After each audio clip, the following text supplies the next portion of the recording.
Chapter 1: The Old House by the Churchyard. The wind howled through the narrow streets of Chapelizod as Anna stepped off the train. She had come a long way to investigate the old house by the churchyard, but the eerie silence of the town gave her pause. It was as if the town itself was afraid of the abandoned house, standing tall and imposing at the end of the street. Anna had always been drawn to the macabre, the strange and the unusual.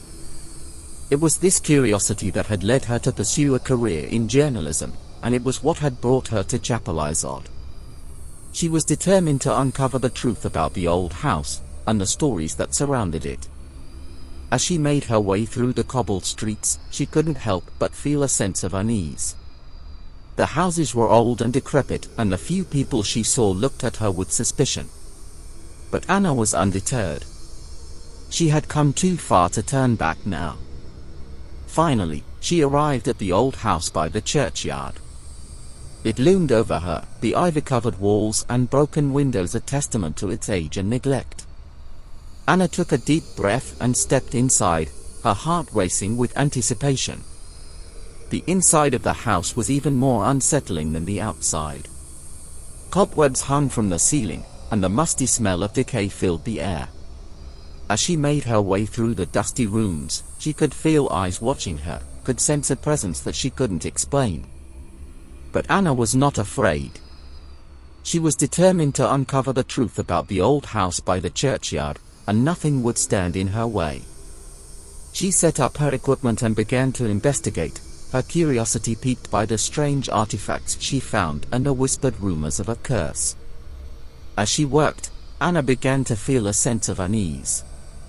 It was as if the house was alive, watching her every move, waiting for her to uncover its secrets. But she refused to give in to fear.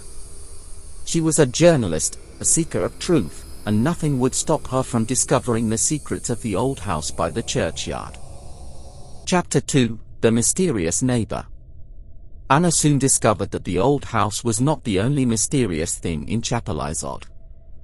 Her neighbor, a reclusive old man named Mr. Carney, seemed to know more than he let on. Anna began to suspect that he may have information about the history of the old house. As Anna delved deeper into her investigation of the old house by the churchyard, she began to realize that there was more to the town of Chapelizod than meets the eye. She couldn't help but notice the way the locals spoke in hushed tones when she mentioned the abandoned house, as if they were all keeping a dark secret. One day, while taking a walk around the neighborhood, Anna stumbled upon Mr. Carney's house. It was a dilapidated old cottage that looked like it hadn't been lived in for years. Anna noticed that the curtains were drawn tightly shut, and there was no sign of life inside. As she was about to turn and walk away, the front door creaked open and Mr. Carney stepped out. Anna was taken aback by his appearance. He was a tall, thin man with sharp features and deep-set eyes that seemed to be constantly scanning his surroundings. He wore an old tweed suit that looked like it had been worn for decades and a pair of wire-rimmed spectacles perched on the tip of his nose.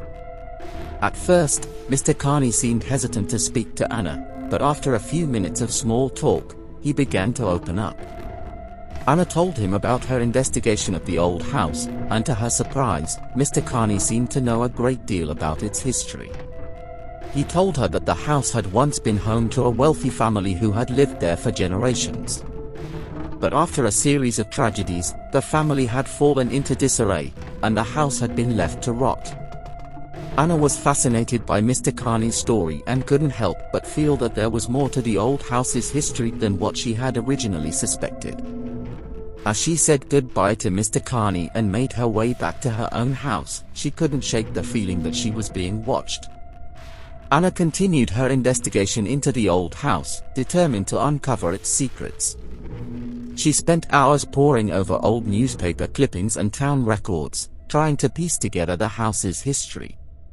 But the more she learned, the more she felt that there was something sinister lurking beneath the surface. As the days turned into weeks, Anna couldn't help but feel that she was getting closer to the truth. She had a nagging suspicion that the old house was connected to the disappearances of several young women in the town over the years.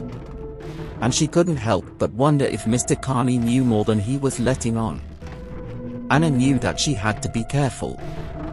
She was treading on dangerous ground, and she didn't know who she could trust. But she couldn't let her fear stop her from uncovering the truth about the old house by the churchyard. She was determined to find out what secrets lay hidden within its walls. Chapter 3: The Hidden Diary. One day, while exploring the old house, Anna stumbled upon a hidden diary. It belonged to a woman who had lived in the house over a century ago.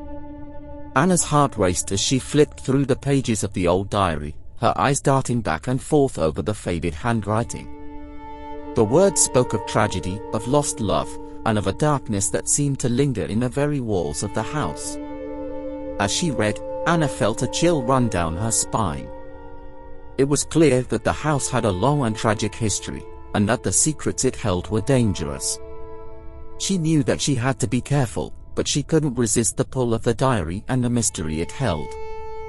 As she delved deeper into the diary, Anna found that the woman who had written it had experienced strange and terrifying things while living in the old house. She wrote of hearing strange noises in the night, of seeing ghostly apparitions, and of feeling an overwhelming sense of dread. Anna couldn't help but wonder if the diary was a warning, a message from beyond the grave telling her to stay away from the house. But she was determined to uncover the truth, to unravel the mystery of the old house and its dark past. As the days passed, Anna found herself becoming more and more obsessed with the diary and the history it contained. She spent long hours reading and rereading the pages, searching for clues and trying to make sense of the cryptic passages. But the more she learned, the more she realized that she was not alone in the house. Strange things began to happen. Doors creaked open and shut on their own, objects moved inexplicably, and Anna began to feel a presence lurking in the shadows. It was as if the house itself was alive, as if the darkness that had haunted it for so long was reaching out to claim her. Anna knew that she was in danger, but she couldn't bring herself to leave. She was too determined, too driven by her desire to uncover the truth. And then, one night, as she was reading the diary by candlelight, she heard a soft whisper in her ear. She turned, but there was no one there. The whisper came again, louder this time, and Anna knew that she had to leave the house before it was too late. With shaking hands, she gathered up the diary and fled into the night, her heart pounding in her chest. As she stumbled down the dark streets of Chapelizod, she knew that she had come too close to the darkness that lurked within the old house. But she also knew that she couldn't give up. The diary had opened a door to the past, and Anna was determined to see what lay on the other side. She would return to the old house, and she would uncover the secrets that lay hidden within its walls, no matter the cost. Chapter 4: The Haunting and Outrunning of Luck. As Anna delved deeper into the history of the old house, strange things began to happen. Doors slammed shut on their own, and Anna heard footsteps and whispers in the empty rooms. She knew that something was haunting the old house, and she had to uncover the truth before it was too late. Anna's investigation had taken a dark turn. She had uncovered the truth about the old house, but it had come at a terrible cost. As she walked through the empty halls, she felt a chill in her bones.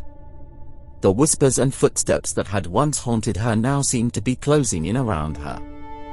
She knew that she was not alone. One night, as she sat alone in the living room, the temperature dropped suddenly. She could see her breath in the air, and she felt a presence in the room with her. It was the same dark spirit that had haunted the old house for generations. Anna knew that she had to act fast. She reached for the diary, hoping to find a way to banish the spirit. But it was too late. The spirit was too powerful, and it had already claimed Anna's life. She felt its cold grip around her neck, choking the life out of her. She struggled to breathe, but it was no use. She knew that she was going to die. As Anna's body lay motionless on the floor, Mr. Carney appeared in the doorway. He had heard the commotion and rushed to see what was happening. But as he stepped into the room, something changed. The spirit had possessed him, and he had become its puppet. Mr. Carney's eyes turned black, and his body contorted in unnatural ways. He spoke in a voice that was not his own, promising to claim more victims and to never let go of the house. He was now the vessel for the dark spirit, and there was no way to stop it.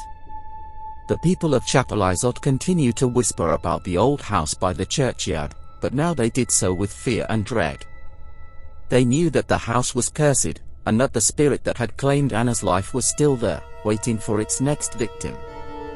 Mr. Carney remained in the old house, his body and soul forever trapped by the dark spirit. The townspeople avoided the house at all costs, too afraid to even walk past it. They knew that the old house was now a place of darkness and despair, a place where no one dared to go. And so, the old house by the churchyard remained abandoned, a dark and ominous reminder of the tragedy that had unfolded there. The spirit still haunted its halls, waiting for another victim to claim, and the people of Chapelizod knew that they would never be able to rid themselves of the curse that had taken hold of their town.